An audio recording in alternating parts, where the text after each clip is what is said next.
हरे कृष्णा. भक्तिशास्त्रीच्या ह्या पुढच्या धड्यामध्ये म्हणजे लेसन क्रमांक 56 धडा 56 अध्याय 14 यामध्ये उपस्थित सर्व भक्तांचं हार्दिक स्वागत आहे. हरे कृष्णा. यामध्ये आपण श्लोक संख्या 10 ते 18 हे पाहणार आहोत आणि या श्लोकांचं क्लासिफिकेशन असं करण्यात आलेलं आहे की 3 गुणांच्या अंतर्गत असलेली लक्षणं, कर्म आणि मृत्यूची अवस्था. तर क्लोजबुक एक्झाम तयारी जी आहे त्याच्यामध्ये एक प्रश्न या धड्यातनं येतोय, तो म्हणजे सत्वगुण, रजोगुण आणि तमोगुणातली लोक कोणत्या दिशेकडे जातात याचं उत्तर आपल्याला शोधून लिहायचंय. या धड्यात कोणतीही उपमा नाहीये आणि या धड्यामध्ये कोणताही पाठांतराचा श्लोकही नाहीये.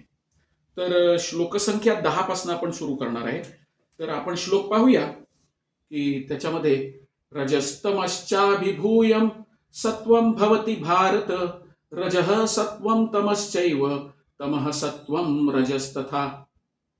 हे भारता, कधी कधी रजोगुण व तमोगुण यांचा पाडाव करून सत्वगुण प्रमुख होतो, कधी कधी रजोगुण सत्व आणि तम यांचा पाडाव करतो आणि इतर वेळी तमोगुण सत्व आणि रजोगुण यांचा पाडाव करतो. याप्रमाणे वर्चस्वासाठी निरंतर स्पर्धा सुरू असते.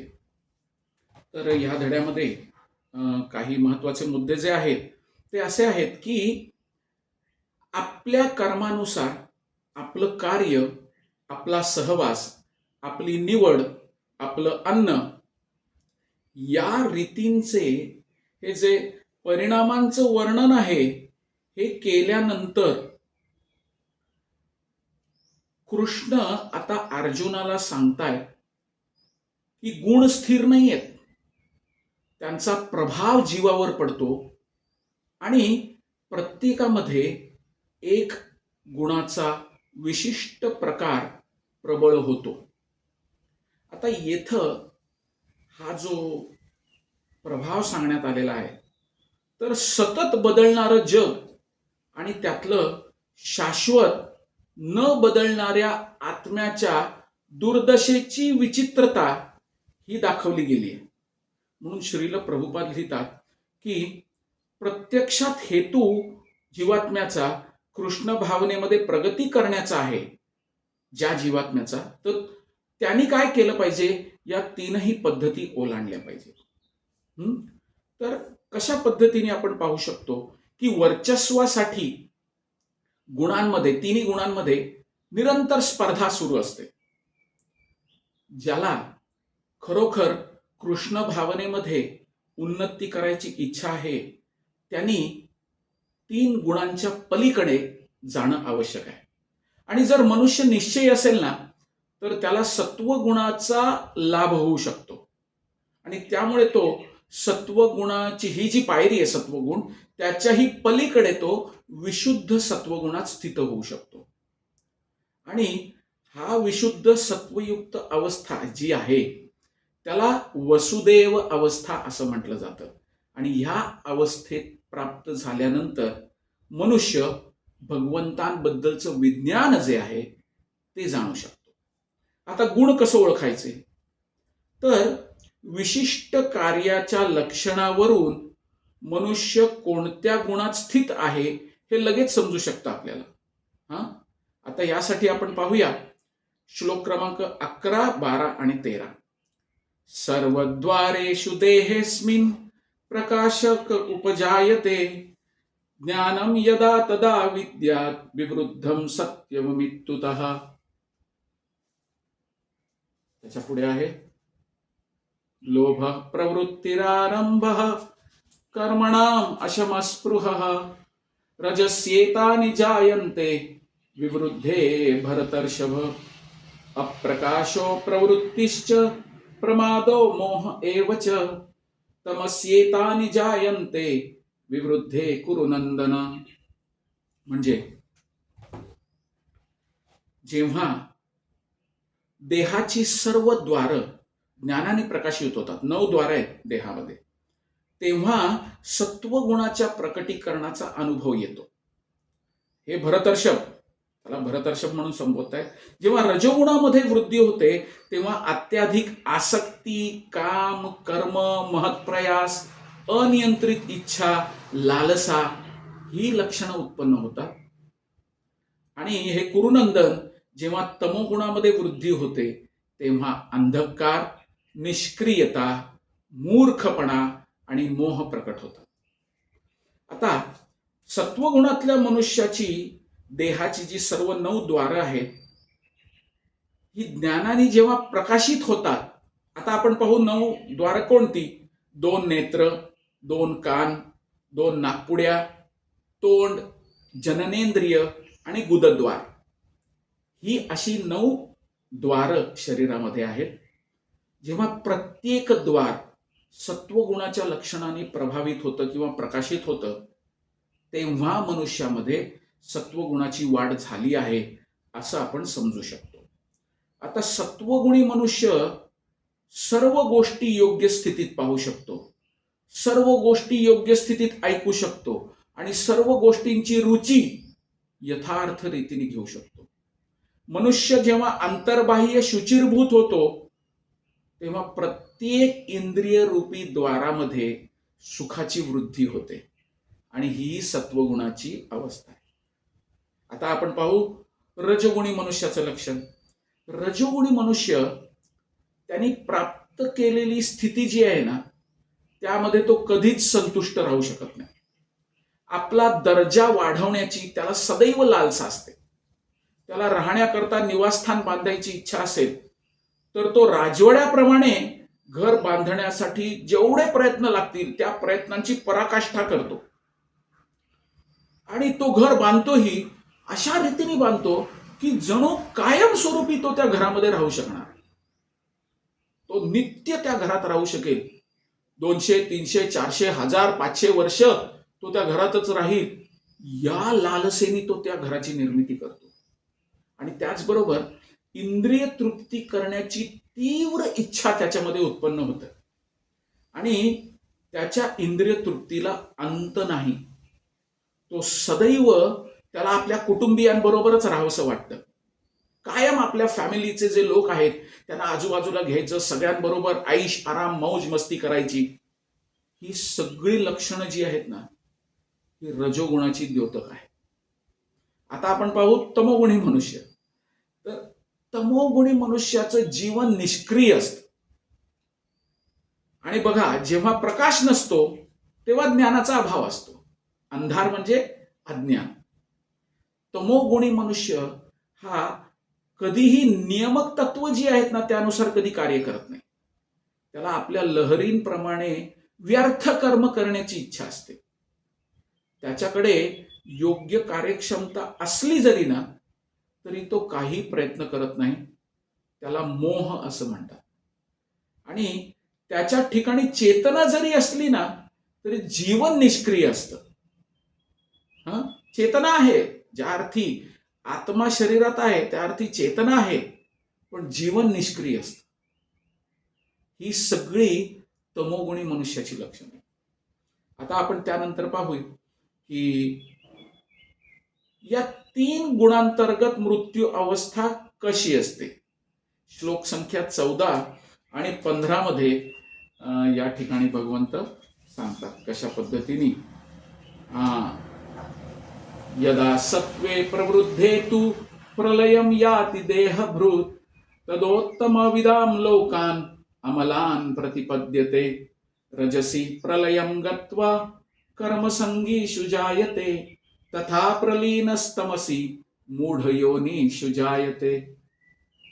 जेव्हा मनुष्याचा सत्वगुणात मृत्यू होतो तेव्हा तो महर्षींच्या उच्चतर पवित्र ग्रह लोकांना प्राप्त होतो. जेव्हा मनुष्याचा रजोगुणात मृत्यू होतो तेव्हा तो सकाम कर्मांमध्ये संलग्न झालेल्या मनुष्यात जन्म घेतो आणि जेव्हा तो तमोगुणामध्ये त्याचा मृत्यू होतो तेव्हा तो पशु योनीमध्ये जन्म घेतो.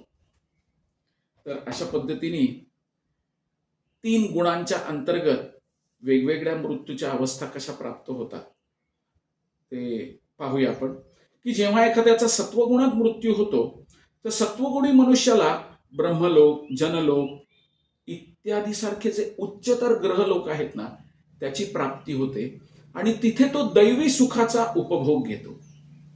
अमलान हा शब्द अतिशय महत्वपूर्ण रीतीने भगवंत वापरतात. याचा अर्थ रज आणि तमोगुणापासून तो मुक्त असतो. भौतिक जगतात अशुद्धता आहे, परंतु सत्वगुण भौतिक जगतातला सर्वाधिक शुद्ध गुण आहे. यात भौतिक जगतात 3 गुण आहेत, त्यातल्या त्यात सर्वात शुद्ध जो आहे तो आहे सत्वगुण. आणि निरनिराळ्या प्रकारच्या जीवांसाठी निरनिराळ्या प्रकारचे ग्रहलोक आहेत. ज्याचा सत्वगुणात मृत्यू होतो तो कुठे ट्रान्सफर केला जातो? तो मोठे भक्त, महाऋषी, ऋषीमुनी हे वास करत ज्या उच्चतर ग्रहलोकात असतात ना, त्या ठिकाणी त्याची उन्नती होते. आता आपण पाहू की या संदर्भात चुकीची धारणा कशी आहे. तर चुकीची धारणा अशी आहे की आत्म्याला मनुष्य जन्म प्राप्त झाला की पुन्हा त्याचं अधःपतन कधीच होत नाही, अशी काही लोकांची धारणा असते. ही धारणा साफ चुकीची आहे. या श्लोकामुळे किंवा या श्लोकात भगवंत जे सांगतात की मनुष्याने तमोगुण जर विकसित केला तर मृत्यूनंतर त्याचं पशुयोनीत अधःपतन होतं आणि तिथून पुन्हा मनुष्य जन्म प्राप्त करण्यासाठी त्याला उत्क्रांती गमनानी हळूहळू हळूहळू स्वतःची उन्नती करावी लागते. आपण पाहूया मनुष्य जीवनाचं ध्येय काय, की जे खरोखर मनुष्य जीवनाचं गांभीर्य जाणलंय ज्यांनी, ते काय करतात तर ते सत्वगुणाचा विकास करतात आणि सत्संगाद्वारे म्हणजे सत्संगात येऊन 3 गुणांच्या पलीकडे जाऊन कृष्ण भावनेत स्थित होतात. हेच मनुष्य जीवनाचं ध्येय आहे. नाहीतर मनुष्याला पुढच्या जन्मी मनुष्य योनीच प्राप्त होईल का नाही याची काही गॅरंटी देता येणार नाही. पण जर तो कृष्ण भावनेत आला तर किमान मनुष्य योनी प्राप्त होईल याची गॅरंटी भगवंत स्वतः देतात. हे आपण पाहिलं पाहिजे.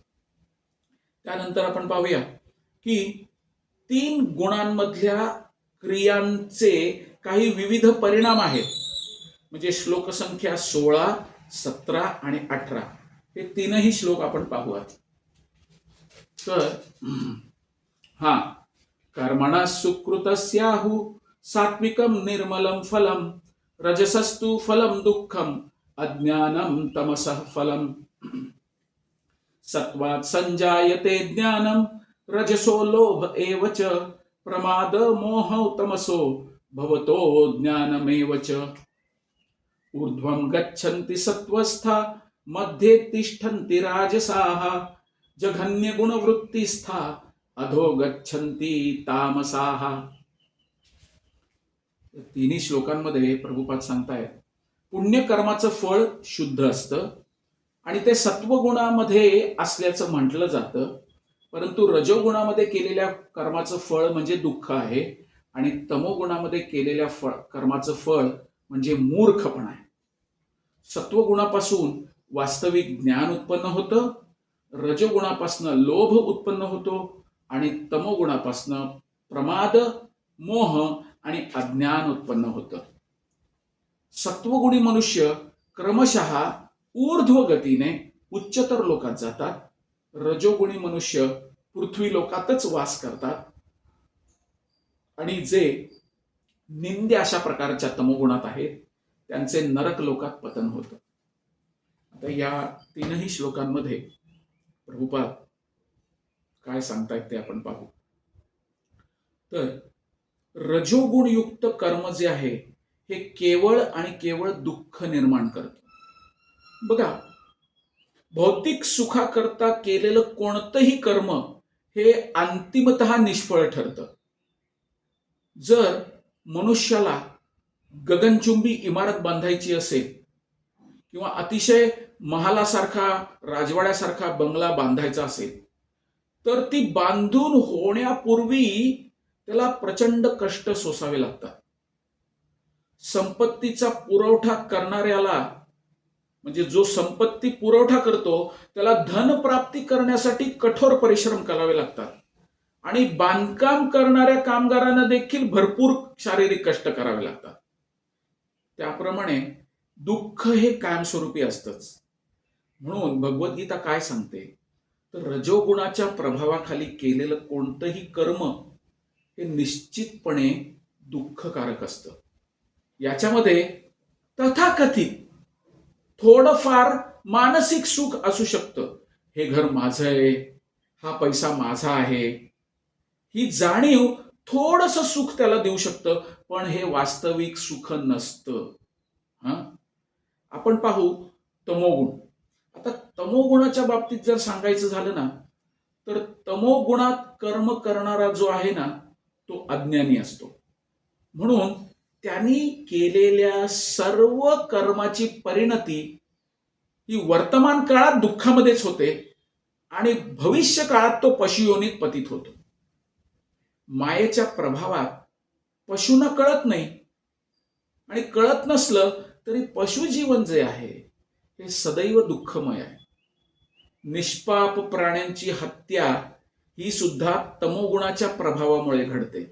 म्हणून जिभेचे चोचले किंवा जिभेच्या तृप्तीसाठी जी लोक पशूंची हिंसा करतात, मांसाहार करतात, हे म्हणजे काय, ते घोर तमोगुणात आहे. पशुहत्या करण्याची मनुष्याला काही मुळीच आवश्यकता नाहीये, कारण परमेश्वराने, भगवान श्रीकृष्णाने अनेक स्वादिष्ट, सुस्वादू, सुंदर पदार्थांची निर्मिती करण्याची बुद्धी दिलेली आहे. त्यासाठी लागणाऱ्या गोष्टींचा भगवंत पुरवठा करतात. मग कोणत्याही प्रकारे असं असून सुद्धा जर मनुष्य मांसभक्षण करत असेल तर तो घोर तमोगुणात आहे. असा मनुष्य, त्याचं भविष्य जे आहे ना, अत्यंत गहन अंधकारमय परिस्थितीत ढकलतोय. आणि सर्व प्रकारच्या पशुवधांमध्ये गोहत्या जी आहे ही सर्वात अधम अशी समजली असते. कारण गाय आहे ना, ही आपल्याला दुधाचा पुरवठा करते आणि मनुष्य दुधावर जगतो. ज्याप्रमाणे नुकतं जन्मलेलं मूल काही वर्षांपर्यंत आपल्या आईच्या दुधावर असतं, तर आई ही त्याची माता आहे, त्याचप्रमाणे गाय ही सुद्धा त्याची माता आहे. आणि अशा गायीला ठार मारून तो सर्वात अधम असं कार्य करतो. म्हणजे गोहत्या करणं म्हणजे प्रगाढ आणि अज्ञानमयी कर्म आहे. म्हणजे ऋग्वेदात सांगितलंय, गोभी प्रणितमत्सरम, हे शब्द असं दाखवतात आपल्याला की मनुष्य, म्हणजे जो कोणी मनुष्य या दुधाने पूर्णपणे तृप्त होतो आणि नंतर त्या गायीला ठार मारण्याची इच्छा करतो, तो घोर अज्ञानात आहे. तर आपण पाहिलं पाहिजे की मानव समाज जो आहे ना, हा चुकीच्या दिशेने प्रगती करतोय. की स्वतःच्याच विनाशाचा मार्ग तो स्वतः क्लिअर करतोय आणि स्पीडनी नरकाकडे धावतोय. आता जी संस्कृती आपल्या नागरिकांना पुढच्या जन्मी पशु बनण्यासाठी मार्गदर्शन करते, ती निश्चितपणे अतिशय खालच्या स्तरावरची संस्कृती आहे, ती मानवी संस्कृती नाही. म्हणजेच आधुनिक संस्कृती ही रजोगुण आणि तमोगुण यांच्या प्रभावाखाली असल्यामुळे संपूर्ण मनुष्य जमातीची पूर्णपणे दिशाभूल करण्यात ही संस्कृती अतिशय यशस्वी ठरलेली आहे. आता यातनं निघायचा सुगम मार्ग कोणता, या संदर्भात अतिशय छान श्लोक आपण प्रत्येक जण दररोज म्हणतो. नमो ब्राह्मण्य देवाय गो ब्राह्मण हिताय च जगदहिताय कृष्णाय गोविंदाय नमो नमः. हे भगवान कृष्ण, तुम्ही गायी आणि ब्राह्मणांचे तसेच अखिल मानव समाजाचे आणि संपूर्ण जगताचे हितैषी आहात. विष्णू पुराणात याचा उल्लेख आहे. याच्यामध्ये गाय आणि ब्राह्मण यांच्या संरक्षणाचा विशेष उल्लेख करण्यात आलेला आहे. ब्राह्मण हे आध्यात्मिक विद्येचे प्रतीक आहे आणि गाय ही महत्वपूर्ण अन्न पदार्थाचं प्रतीक आहे. आणि ह्या दोघांना जर रक्षण दिलं तर संस्कृती खऱ्या अर्थाने प्रगतिशील होऊ शकते. हे युग जे आहे हे अतिशय भयदायी आहे आणि मानवतेला, संपूर्ण मानवतेला जर या भयापासून वाचवायचं असेल तर सर्व राष्ट्रांनी या समाजाला अत्यंत सुगम जी अवस्था आहे ती म्हणजे कृष्ण भावना, हा मार्ग सर्व जनतेला, सर्व राष्ट्रांनी प्रदान केला पाहिजे. हा आहे सर्वांसाठी योग्य मार्ग. आता कृष्ण भावना यासाठी कशी मदत करते तर समाजामध्ये चांगुलपणाची पद्धत कशी विकसित होईल आणि लोक गोष्टी जशा आहेत तशाच स्वरूपात कसे पाहायला शिकतील, यासाठी कृष्ण भावना मदत करते. आता अज्ञानाची पद्धत कशी असते की जशा आहेत ना गोष्टी तशा लोकांना दिसत नाहीत. का? शिक्षण नाही. बेजबाबदार आहेत लोक, म्हणजे प्राण्यांची हत्या हे बेजबाबदारपणाचं लक्षण आहे, कारण त्यांना समान आणि विरुद्ध या प्रतिक्रियांचं ज्ञानच नसतं. आता बेजबाबदार क्रियाकलाप थांबवायचं कसं आणि सध्याच्या सभ्यतेचा फायदा कसा करायचा, तर बेजबाबदार वर्तन थांबवण्यासाठी त्या व्यक्तीला शिक्षण दिलं पाहिजे. शिक्षण त्यांना शांत बनवतं आणि त्या शिक्षणामुळे त्याला एक दृष्टी प्राप्त होते की जसं आहे तसं बघण्याची एक कला त्याच्यामध्ये विकसित होते आणि हे पाहायला शिकल्यामुळे मनुष्य सुखी आणि समृद्ध होतो. आता हे शिक्षण जर घेतलं नाही तर काय? बघा, तर एक ठराविक टक्केवारीत जर कृष्ण भावना विकसित झाली आणि ती सत्वगुणामध्ये स्थित झाली तर मात्र सर्वत्र शांतता आणि समृद्धीचं वातावरण पसरू शकतं. नाहीतर काय होईल, रजोगुणांनी ना मनुष्याला शांतता आणि समृद्धी मिळणार नाहीये. रजोगुण काय करतो तर एखाद्याला इंद्रिय भोगासाठी लोभी आणि अमर्यादित लालसा उत्पन्न करतो त्याच्यामध्ये आणि तसा मनुष्य घडत जातो. एखाद्याकडे पैसा जरी असला ना तरी तो सुखी होणार नाहीये किंवा त्याला मनशांती सुद्धा मिळणार नाहीये. रजोगुणाने त्याचा व्यवसाय आणि त्याचं विहित कर्म हे खूप त्रासदायक ठरतं आणि त्याची स्थिती कायम बनव ठेवण्यासाठी ना आणि कायम पैसे मिळवण्यासाठी त्याला अनेक योजना, अनेक आराखडे तयार करायला लागतात. आणि अज्ञान काय करतं? अज्ञान मनुष्याला वेडं बनवतं. विविध परिस्थिती, ज्या परिस्थिती या जगतात आहेत ना त्यांनी मनुष्य व्यतीत होतो, म्हणून तो नशेचा आश्रय घेतो आणि अजून अजून अजून खाली खाली खाली बुडत जातो आणि त्यामुळे त्याचं भविष्य ना अतिशय अंधकारमय बनतं. पण जर जनतेने कृष्ण भावनेचं आचरण सुरू केलं तर या सद्भावनेमध्ये त्याला आनंद प्राप्त होतो. केवळ पैसे कमवून आनंद प्राप्त होणार नाहीये, तर कृष्ण भावनेचा विकास केल्याने त्याला आनंद प्राप्त होणार. आता आपण पाहू की रजोगुण जे आहे ना, हे रजोगुण एक प्रकारचं मिश्रण आहे आणि तो सत्वगुण आणि तमोगुण यांच्या मधोमध स्थित आहे. मनुष्य हा काही सदैव शुद्ध नसतो, पण जरी तो पूर्णपणे रजोगुणात स्थित असला ना तरी तो या पृथ्वीवर ना केवळ एक राजा किंवा धनाढ्य व्यक्ती, पैसेवाला म्हणून राहतो आणि गुणांच्या मिश्रणामुळे त्याची हळूहळू अधोगती सुद्धा होत असते. या पृथ्वी तलावर रजोगुणी तमोगुणी लोक आहेत ना, हे यंत्राच्या साहाय्याने बळेच वरच्या ग्रहांवर जाण्याचा प्रयत्न करत असतात. ते जाऊ शकत नाही, पण प्रयत्न मात्र करत असतात आणि ह्या सर्व प्रयत्नांमुळे पुढच्या जन्मामध्ये हा रजोगुणी मनुष्य वेडा बनण्याची शक्यता प्रबळ असते. यानंतर आपण पाहू तमोगुण. तर या ठिकाणी अतिशय कनिष्ठ गुणाचं वर्णन करण्यात आलंय आणि त्याच्यात असं म्हटलंय जघन्य गुणवृत्तीस्था. तमोगुणाची वृद्धी जशी जशी होते ना, तसे तसे मनुष्याचं जीवन अतिशय धोकादायक बनायला सुरुवात होते.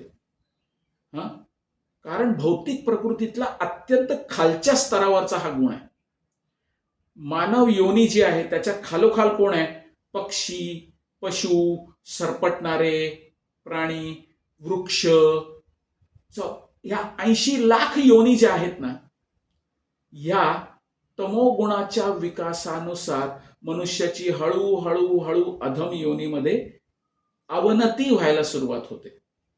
आणि या श्लोकात तामसाहा हा शब्द अत्यंत महत्वपूर्ण आहे. तामसा हा शब्द जे लोक उच्चतर गुणात प्रगती न करता निरंतर तमोगुणात राहतात ते दर्शवतो. आणि त्यांचं भविष्य जे असतं ना, ते अत्यंत अंधकारमय असतं.